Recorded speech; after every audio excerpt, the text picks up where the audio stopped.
Hello, good evening, नमस्कार। स्वागत है आपका हमारे यूट्यूब चैनल पर। जैसा कि आपको पता है कि हमारी शानदार क्लास सभी के लिए है। कोई भी किसी का भी एग्ज़ाम देते हो तो रात्रि 8 बजे मैं हिंदी के शानदार प्रश्न लेकर आता हूँ। चलिए स्टार्ट करते हैं आज से। फिर से 40 तक हम लोगों ने प्रश्न कर लिए थे, है ना। 40 आज बेहतरीन नए प्रश्न लेकर आए हैं। 40 शानदार प्रश्न। बताइए, पढ़िए पहला प्रश्न। बहुत बढ़िया है। अर्चना अत्यंत सुंदर है। ये जो अत्यंत शब्द है, रेखांकित पदों का भेद बताइए। अत्यंत क्या है बताइए। अत्यंत क्या है सर? सुंदर एक विशेषण है, और विशेषण की जो विशेषता बताए उसे क्या कहते हैं? प्रिविशेषण कहते हैं। ऑप्शन बी सही होगा। ऑप्शन बी वह क्या है? प्रिविशेषण है। चलिए अगला प्रश्न बताइए। बहुत बढ़िया प्रश्न है। हथियाना चिकनाना किस प्रकार की क्रिया है? बताइए। हथियाना चिकनाना किस प्रकार की क्रिया है? सर ये नाम धातु क्रिया है। किस प्रकार की क्रिया है? नाम धातु क्रिया है। ऑप्शन ए सही होगा। बहुत बढ़िया, नाम धातु क्रिया है। चलिए अगला प्रश्न बताइए। बताइए, बहुत बेहतरीन प्रश्न है, जवाब दीजिए। बताइए, कौन सा वाक्य आसन्न भूतकाल में है? बताइए। आसन्न भूतकाल या फिर पूर्ण वर्तमान एक ही बात है। आसन्न भूत कहें या पूर्ण वर्तमान, दोनों के समान वाक्य होते हैं। ऑप्शन डी सही होगा। मैंने आम खाया है, ये क्या है? ये आसन्न भूतकाल है। चलिए आसन्न भूतकाल है। बहुत बढ़िया। अगला प्रश्न बताइए। अगला शानदार प्रश्न है। तत्सम शब्द है क्या है? कौन सा शब्द तत्सम है? बताइए। बहुत बेहतरीन, बहुत शानदार। कौन सा तत्सम शब्द है? चत्वारी एक तत्सम शब्द है। ऑप्शन ए सही होगा। चत्वारी एक तत्सम शब्द है। बहुत बढ़िया। चलिए आगे अगले प्रश्न पर चलते हैं। बताइए। बताइए, बहुत बढ़िया प्रश्न है, शानदार प्रश्न है, जवाब दीजिए। बताइए, कौन सा जो शब्द है वह फारसी भाषा का शब्द नहीं है? बताइए। फारसी भाषा का कौन सा शब्द नहीं है? कौन सा नहीं है? सर इस्तीफा। क्या इस्तीफा है? क्या इस्तीफा? बिल्कुल। इस्तीफा फारसी भाषा का शब्द नहीं है। फिर ये किसका है? यह तो अरबी भाषा का शब्द है। किसका है? अरबी भाषा का है। बहुत बढ़िया। चलिए अगला शानदार प्रश्न बताइए। अगला बताइए। पंकज जलज आदि किस प्रकार के शब्द हैं? बताइए। पंकज जलज आदि किस प्रकार के शब्द हैं? बहुत बढ़िया। बताइए। सर ये योग रूढ़ शब्द हैं। कैसे शब्द हैं? पंकज और जलज कैसे शब्द हैं? ये योग रूढ़ शब्द हैं। बहुत बढ़िया, बहुत शानदार। चलिए अगला प्रश्न बताइए।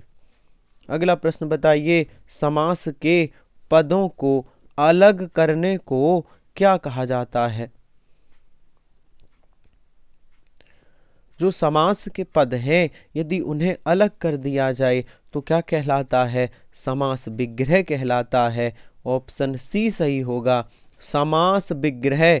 और संधि के पदों को अलग किया जाए तो संधि विच्छेद कहलाता है। क्या कहलाता है? संधि विच्छेद। बहुत बढ़िया, बहुत शानदार। चलिए चलिए अगले प्रश्न पर चलते हैं। अगला शानदार प्रश्न है, जवाब दीजिए। बताइए। बताइए, कौन सा पद विकृत नहीं होता है? बताइए। कौन सा पद विकृत नहीं होता है? बताइए। विकृत का मतलब है कौन सा पद बदलता नहीं है। सर अव्यय, अव्यय कभी नहीं बदलता, वैसा ही रहता है, अव्यय विकृत नहीं होता, न तो इसका स्त्रीलिंग बनेगा न पुल्लिंग। बहुत बढ़िया। चलिए अगला सवाल बताइए। अगला प्रश्न है, शुद्ध वाक्य छांटिए। पता है तो बताओ, शुद्ध वाक्य कौन सा है, बताइए। शुद्ध वाक्य छांटिए, कौन सा शुद्ध वाक्य है, बताइए। शास्त्री जी की मृत्यु से हमें बड़ा दुख हुआ, कौन सा शुद्ध वाक्य है?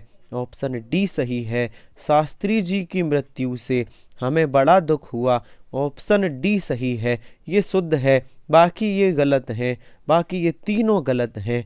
चलिए ऑप्शन डी सही है। कौन सा? देखिए, हम अवश्य जाएंगे, ये शुद्ध होगा। आप यही, आपका कहना हट जाएगा, आप, यह आपकी भूल है, सही है। चलिए चलिए आगे बढ़ जाइए। माँ का लड़का कहाँ गया, एक वाक्य है, माँ का लड़का कहाँ गया, उद्देश्य का विस्तार भेद लिखिए, बताइए। माँ का लड़का कहाँ गया, सर इसमें कौन सा भेद है? इसमें संबंध कारक है। उद्देश्य का विस्तार भेद क्या है? संबंध कारक है। ऑप्शन सी सही है, ऑप्शन सी। चलिए आज के प्रश्न थोड़े अटपटे प्रश्न हैं। माँ बाप का संबंधवाचक संज्ञा रूप क्या होगा, बताइए। संबंधवाचक संज्ञा रूप बाप का क्या होगा, जल्दी से बताइए। बहुत बढ़िया, बहुत शानदार। बाप का संबंधवाचक क्या है? बापौती होती है, बपौती। ऑप्शन डी, बपौती, ऑप्शन डी सही है। चलिए आगे चलते हैं। अगला शानदार प्रश्न है, बताइए। बताइए, बहुत बढ़िया प्रश्न है, बताइए। अर्थ के आधार पर संबंधवाचक अव्यय को कितने भागों में विभक्त किया जाता है, बताइए। अर्थ के आधार पर संबंधवाचक अव्यय को कितने भागों में विभाजित किया जाता है? 13 भागों में। ऑप्शन ए सही है। कितने भागों में? 13 भागों में। देखिए, कालवाचक, स्थान, दिशा, साधनवाचक, ये विभिन्न प्रकार के हैं और 13 हैं। कितने भेद हैं? 13 भेद हैं। संबंधवाचक के भी 13 भेद हैं अर्थ के आधार पर। चलिए अगला प्रश्न बताइए। अगला प्रश्न बताइए, कौन सा संयुक्त क्रिया का भेद नहीं है, बताइए। कौन सा संयुक्त क्रिया का भेद नहीं है, बताइए। सर कौन सा नहीं है? नाम बोधक, ये संयुक्त क्रिया का नहीं है। नाम बोधक एक क्रिया तो है, लेकिन ये संयुक्त बोधक नहीं है, ये अपने आप में स्वतंत्र क्रिया है, नाम बोधक। चलिए, नाम बोधक क्रिया, ये संयुक्त क्रिया का भेद नहीं है, बताइए। बताइए, बहुत बढ़िया। बताइए, 54वां प्रश्न है, जवाब दीजिए। 54वां प्रश्न है, जवाब दीजिए। Grass on other side always looks greener, इसका अर्थ क्या है, बताइए। कभी कभी यूपी ट्रिपल एससी ऐसे प्रश्न पूछता है, अंग्रेजी में प्रश्न देगा और उनका हिंदी अनुवाद पूछता है, तो ये जो अंग्रेजी का हिंदी अनुवाद होगा वो होता है, दूर के ढोल सुहावने लगते हैं, दूर के ढोल सुहावने लगते हैं। बहुत बढ़िया, बहुत बढ़िया। चलिए, अनिश्चयवाचक सर्वनाम का कारण, अनिश्चयवाचक सर्वनाम का करण कारक बहुवचन रूप क्या होगा, बताइए। अनिश्चयवाचक सर्वनाम का करण कारक बहुवचन रूप क्या है? क्या है? किन्हीं से। करण कारक बहुवचन रूप किन्हीं से, ऑप्शन सी सही होगा, किन्हीं से।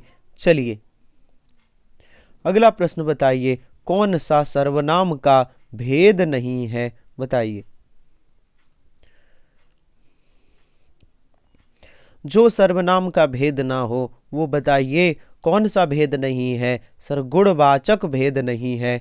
गुणवाचक क्या है? गुणवाचक एक विशेषण होता है, ये सर्वनाम नहीं है। ऑप्शन बी सही होगा, ऑप्शन बी। चलिए आगे चलते हैं। अगला प्रश्न बताइए, अगला प्रश्न बताइए।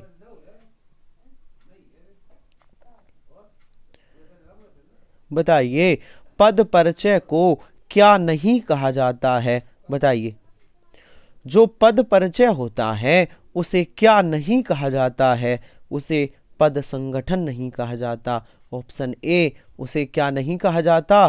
पद संगठन नहीं कहा जाता। बहुत बढ़िया। चलिए अगला प्रश्न बताइए। अगला बेहतरीन प्रश्न है, वाक्य में जिस शब्द से क्रिया के संबंध का बोध होता है उसे क्या कहते हैं? वाक्य में जिस शब्द से क्रिया के संबंध का बोध होता है उसे क्या कहते हैं? उसे करण कारक कहते हैं। यह आपके लिए नया प्रश्न होगा, याद रखना। उसे करण कारक कहते हैं, रट के रखना।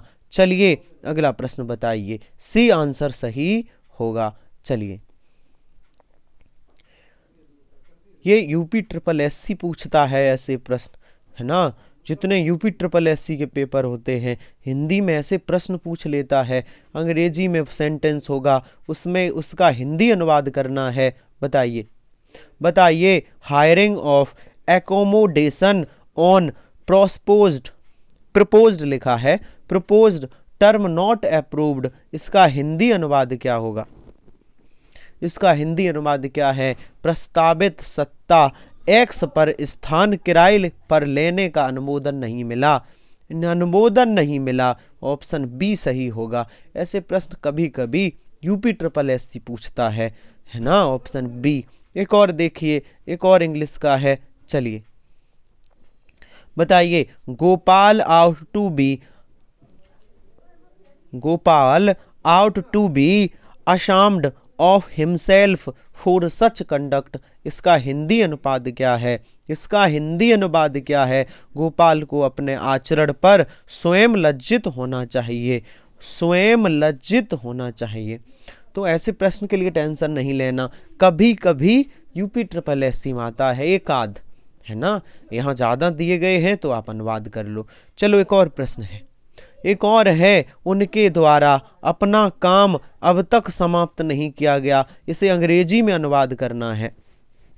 बताइए तो क्या होगा? Their work has not yet been finished by them. Option B सही होगा। 61 का ऑप्शन बी।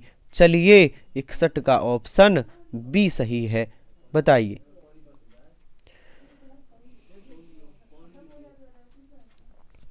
अगला प्रश्न बताइए। ये छोटा सा लगता है गद्यांश है, छोटा सा गद्यांश है, इससे संबंधित क्वेश्चन है, पढ़िए।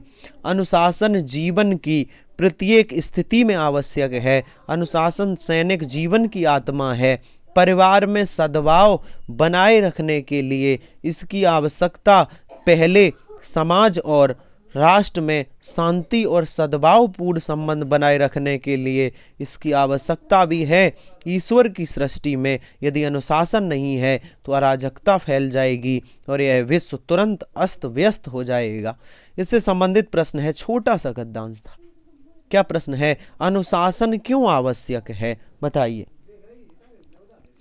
अनुशासन क्यों आवश्यक है? सर परिवार में सद्भाव, समाज तथा राष्ट्र में शांति और सद्भावपूर्ण संबंध बनाने के लिए अनुशासन आवश्यक है।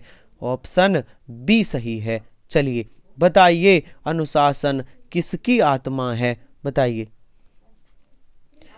अनुशासन किसकी? राष्ट्र और समाज की? क्या राष्ट्र और समाज की? नहीं, सैनिक जीवन की। ऑप्शन ए, अनुशासन सैनिक जीवन की आत्मा है। अनुशासन सैनिक जीवन की आत्मा है। चलिए विश्व के अस्त व्यस्त होने का कारण क्या है? बताइए विश्व अस्त व्यस्त क्यों हो जाता है? गद्यांश के अनुसार इसका क्या मतलब है? विश्व अस्त व्यस्त हो जाता है अनुशासन ना होना। यदि अनुशासन नहीं होगा विश्व अस्त व्यस्त हो जाएगा। बहुत बढ़िया। चलिए अगला प्रश्न बताइए। पास ही पास शब्द में किस प्रकार की दुरुक्ति हुई है, बताइए। पास ही पास शब्द में किस प्रकार की दुरुक्ति हुई है, विभक्ति युक्त शब्द की दुरुक्ति हुई, विभक्ति युक्त शब्द की दुरुक्ति हुई है। ऑप्शन बी सही है। चलिए एक और प्रश्न है, यदि आपको अपने मित्र को पत्र लिखना पड़े तो संबोधन में क्या लिखेंगे, बताइए। यदि आपको अपने मित्र को पत्र लिखना पड़े तो संबोधन में क्या लिखेंगे, प्रिय मित्र लिखेंगे। क्या लिखेंगे, प्रिय मित्र लिखेंगे। ऑप्शन सी सही है। और चलिए बताइए कौन सा कथन असत्य है। अर्धशासकीय पत्र मित्रतापूर्ण भाषा में लिखा जाता है, संबोधन के लिए एक प्रिय लिखा जाता है, और देखिए और क्या है, स्वनिर्देश के लिए आपका सद्भावी लिखा जाता है। इसमें भेजने वाला हस्ताक्षर करके पद का उल्लेख भी करता है। यही अशुद्ध है, यही अशुद्ध है। ये क्वेश्चन 2-3 किससे है, हिंदी का एक टॉपिक होता है पत्र लेखन, वो जब पढ़ोगे तब ये प्रश्न समझ आएंगे। पत्र लेखन एक टॉपिक है, उसी से ये प्रश्न है। चलिए वो टॉपिक जब तक नहीं पढ़ोगे ये प्रश्न परेशान करेंगे। देखिए एक और प्रश्न है उसी से, पत्र लेखन से एक और प्रश्न है, सभी राज्य सरकारों को भेजा जाने वाला सरकारी पत्र क्या कहलाता है। जब राज्य सरकारों को एक साथ कोई पत्र भेजा जाए तो उसे परिपत्र कहते हैं। उसे क्या कहते हैं, परिपत्र कहते हैं। चलिए बताइए अगला शानदार प्रश्न बताइए निम्नलिखित में से कौन सी बोली उत्तर प्रदेश की नहीं है, बताइए। कौन सी बोली उत्तर प्रदेश की नहीं है, बहुत बढ़िया, जयपुरी उत्तर प्रदेश की नहीं है। आंसर डी सही होगा, जयपुरी उत्तर प्रदेश की नहीं है। बहुत बढ़िया। चलिए अगला प्रश्न बताइए, सभी महाप्राण वर्णों वाला कौन सा वर्ग है। जिसमें सभी महाप्राण हों कौन सा वर्ग है। ऑप्शन ए, ये सभी महाप्राण वर्ण हैं। महाप्राण प्रत्येक वर्ग का दूसरा और चौथा होता है, तो ऑप्शन ए ये महाप्राण वाला वर्ग है, महाप्राण वाला वर्ग है। चलिए बताइए बहुत बेहतरीन प्रश्न है कि सभी स्पर्श व्यंजन कौन से वर्ग में है, जल्दी से बताइए। सभी स्पर्श व्यंजन किस वर्ग में है। आंसर सही होगा सी, का, चा, पा, दा, ये सभी स्पर्श व्यंजन है, क्योंकि स्पर्श व्यंजन का से मां तक होते हैं। ऑप्शन सी सही होगा। चलिए अगले प्रश्न पर बताइए, अतियुक्त शब्द में कौन सी संधि है, बताइए।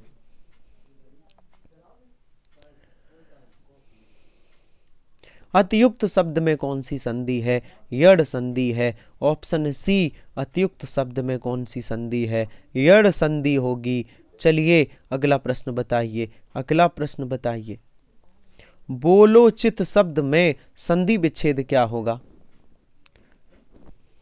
बोलोचित का संधि विच्छेद क्या है, बोलो प्लस चित, गलत है। ऑप्शन बी सही होगा, बाल प्लस उचित। ऑप्शन बी 73 का ऑप्शन बी सही होगा। चलिए कौन सा, ऑप्शन बी। बहुत बढ़िया। चलिए अगला प्रश्न बताइए, प्रत्याशा शब्द में कौन सा उपसर्ग है। प्रत्याशा शब्द में कौन सा उपसर्ग है। सर उपसर्ग शब्द के आगे लगता है और प्रत्याशा में प्रति उपसर्ग होता है। ऑप्शन ए, प्रत्याशा में प्रति उपसर्ग है। अगला प्रश्न बताइए, औपचारिक शब्द में कौन सा प्रत्यय लगा है। पहले उपसर्ग पूछा गया था, अब प्रत्यय पूछा गया है कि प्रत्यय कौन सा है। तो सर इक प्रत्यय है, ईक नहीं, इक प्रत्यय। ऑप्शन सी, औपचारिक में इक प्रत्यय है। चलिए अगला प्रश्न बताइए, नीलांबर शब्द में कौन सा समास है। नीलांबर, नीला नीला है अंबर एक पद विशेषण एक विशेष कर्मधारय समास, कर्मधारय समास है। चलिए अगले प्रश्न पर चलते हैं। अगले प्रश्न पर तत्सम शब्द कौन सा है बताइए, कौन सा तत्सम शब्द है, जल्दी से बताइए। सर शिखा एक तत्सम शब्द है, शिखा तत्सम शब्द है। Option A. चंदा का होगा चंद्रमा, रात का तत्सम रात्रि होता है, बात का वार्ता होता है। चलिए बस 2-3 प्रश्न और हैं, 2-3 प्रश्न और हैं। पशु चर रहे हैं, रेखांकित पद क्या है? जो रेखांकित पद है ये पशु, ये क्या है बताइए। रेखांकित पद क्या है? जातिवाचक संज्ञा है। ऑप्शन बी क्या है? जातिवाचक संज्ञा है। बहुत बढ़िया। चलिए अगला प्रश्न बताइए। अगला प्रश्न, यह मकान मेरे भाई का है, रेखांकित पद क्या है? तो रेखांकित पद कौन है? यह तो यह क्या है? यह संज्ञा है, संकेतवाचक सर्वनाम विशेषण है, विशेषण है या क्रिया विशेषण है बताइए। यह क्या है? संकेतवाचक सर्वनाम विशेषण है। ऑप्शन बी संकेतवाचक सर्वनाम विशेषण, ऑप्शन बी सही होगा।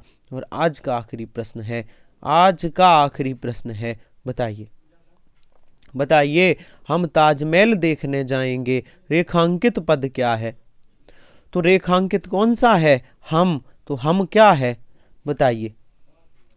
हम क्या है? सर हम एक पुरुषवाचक सर्वनाम है, और पुरुषवाचक में भी उत्तम पुरुष वाचक सर्वनाम है। Option B. हमारे 40 शानदार प्रश्न कंप्लीट हुए। चलिए तो कल मिलते हैं इसी समय फिर से 40 प्रश्नों के साथ।